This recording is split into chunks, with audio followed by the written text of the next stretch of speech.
des fonctions sinusoïdales ou des fonctions circulaires, okay, dont les fonctions sinusoïdales. Donc plus tard, on aura bien sûr à les voir en détail et on aura aussi dans le cadre de ce cours de Carentès à voir les fonctions logarithmiques et exponentielles.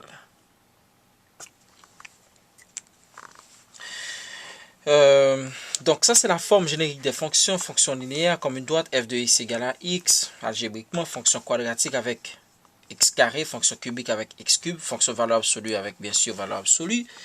Et en V, fonction rationnelle, bien sûr, avec une fraction et avec deux polynômes. Et le polynôme qui se trouve au dénominateur ne doit jamais avoir une variable qui l'annulerait. Donc, c'est-à-dire toujours faire attention de telle sorte qu'on n'a pas des valeurs de x qui annulent le dénominateur. Et vous avez une fonction radicale. Et voici comment est représentée cette fonction radicale-là. Algébriquement, c'est radical de x. Bon.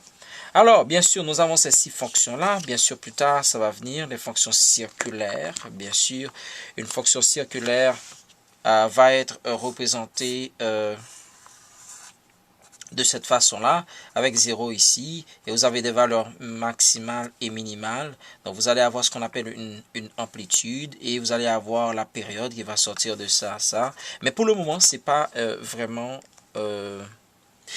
l'objectif, on ne va pas entrer là-dedans. Restons dans ces 6-là et on va voir, on va parler bien sûr de comment va-t-on faire pour transformer ces fonctions. Alors, parce que nous avons parlé de fonctions, nous pouvons aussi parler de transformation de ces fonctions-là. Alors, disons que je vais avoir des fonctions ici. Parlons tout d'abord de manière générale. Qu'est-ce qui va se passer? Alors, pour le moment, vous n'allez pas calculer les translations en tant que telles, mais je vais vous dire un petit peu qu'est-ce qui se passe. La translation, vous avez vu avec moi géométriquement, c'est un déplacement linéaire. Ce déplacement linéaire peut se faire de manière ou bien horizontale ou bien verticale. S'il se fait de manière horizontale, ou bien on s'en va vers la gauche, ou bien on s'en va vers la droite, verticale, ou bien on s'en va vers le haut, ou bien on s'en va vers le bas. Regardez bien mon arbre qui se développe. Alors,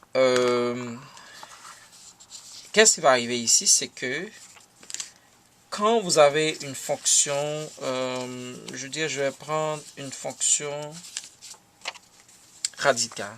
Okay? Bon, parlons de fonction racine, plutôt là, pour que tout le monde comprenne. Fonction racine. Bon, disons, on a une fonction racine. Cette fonction racine-là, j'ai dit, je veux faire une translation de cette fonction. Alors, translation, je dois le déplacer, en fait. Je peux le déplacer. Mais regardez bien, qu'est-ce qui se passe, c'est que pour le moment, si je déplace aussi mon plan cartésien. Alors, vous voyez pas le changement, parce que les deux vont subir le même déplacement. Alors, s'ils subissent le même déplacement, c'est qu'ils n'ont pas bougé l'un par rapport à l'autre. Okay? Pour ceux qui vont faire de la physique, vous comprenez ce qu'on appelle déplacement relatif. Mais, regardons ici, je vais modéliser avec ça. Alors ici, je peux faire une translation horizontale vers la droite, vers la gauche.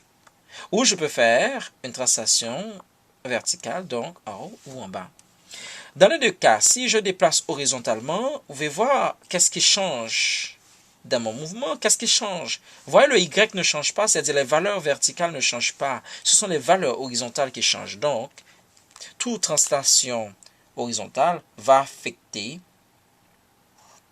les x de la fonction. Vous savez que quand vous avez une fonction f de x qui est égale bien sûr à y, ou bien y est égal à, disons, y est égal à f de x, pour bien l'exprimer, c'est que vous allez avoir des couples dans cette fonction-là. Vous allez avoir des x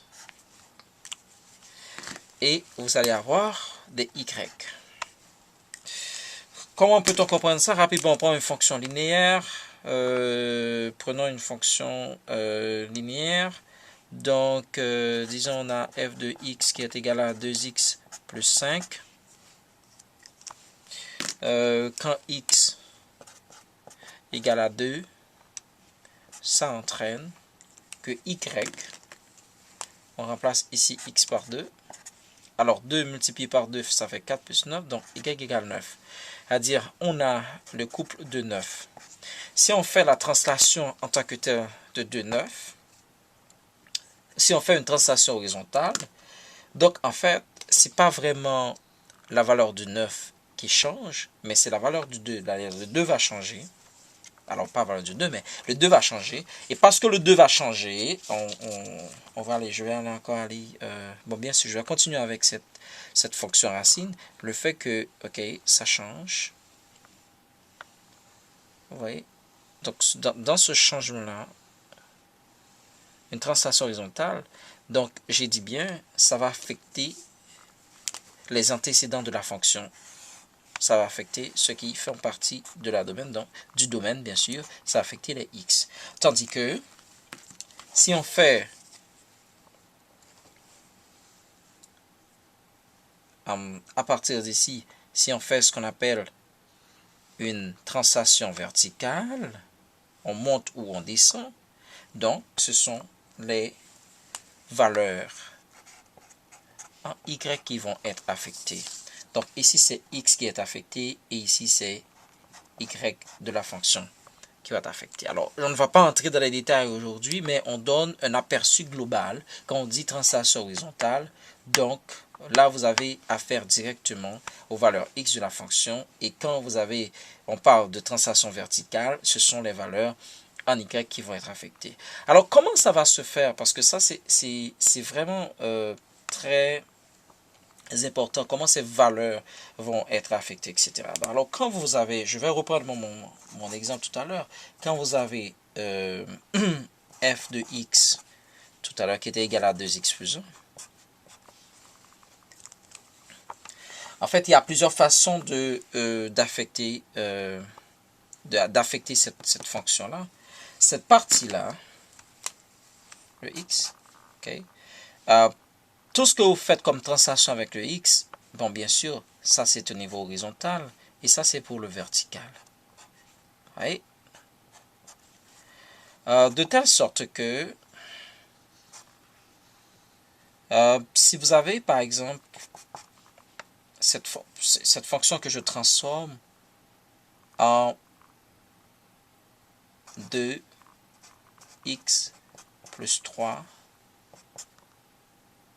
plus 1, en fait, le 3 va faire bouger le x, la fonction bien sûr, horizontalement. Ok, va faire bouger la fonction horizontalement. Alors, on va arriver plus tard dans ce qu'on appelle les mouvements verticaux, mais pour le moment, on veut tout simplement dire que l'horizontal affecte le x et le y